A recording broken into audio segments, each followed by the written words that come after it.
Stefan Schotzeg est un artiste tatoueur dont la renommée en tant que portraitiste est internationale. Il aborde le tatouage d'une façon autodidacte à la fin de sa scolarité.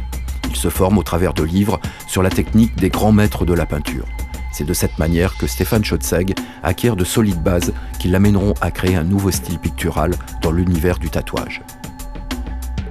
Fort de son bagage artistique, il décide de traverser l'Atlantique pour montrer son travail aux professionnels américains. Il devient dès lors un tatoueur reconnu internationalement. Stefan Schotzeg a influencé la plupart des artistes qui réalisent aujourd'hui des portraits couleurs photoréalistes. Il a été le premier artiste à rompre avec les classiques outlines dans le but d'obtenir un rendu plus proche d'une peinture que d'un tatouage. En France, on a eu des artistes comme Marcel Vaillot, Alan, qui était extraordinaire, Joe Marina. Il y a eu des très vieux tatoueurs qu'on ne citerait pas parce que le style graphique n'est pas celui qu'on rechercherait aujourd'hui. Quoi qu'il en soit, ils ont contribué à amener le tatouage à ce qu'il est aujourd'hui. Et ce qui se faisait à l'époque et le simple fait des tatoueurs était extraordinaire.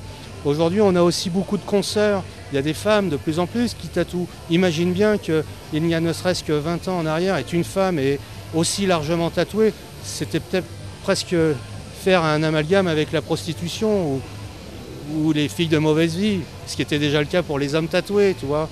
C'était le milieu carcéral, c'était les militaires, c'était les légionnaires, c'était les voyous.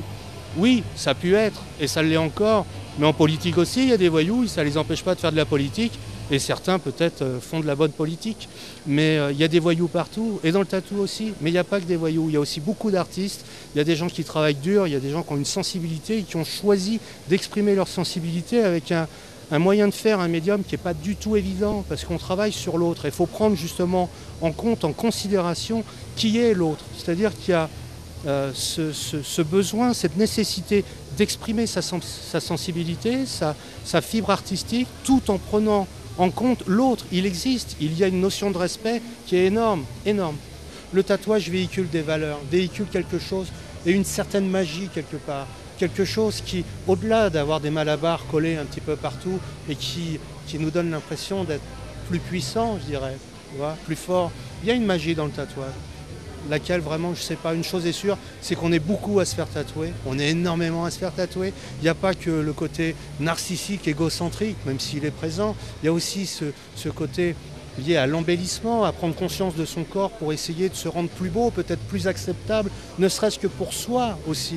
Il y a aussi cet aspect où j'ai pu moi découvrir des personnes extrêmement timides, pouvoir affronter la caméra et un micro sous prétexte qu'elles prenaient conscience de se cacher elles-mêmes derrière l'image qu'elles te montraient. Parce que recouverte d'un tatouage sur lequel on allait s'arrêter et non plus le regarder lui en tant qu'individu, tu vois ?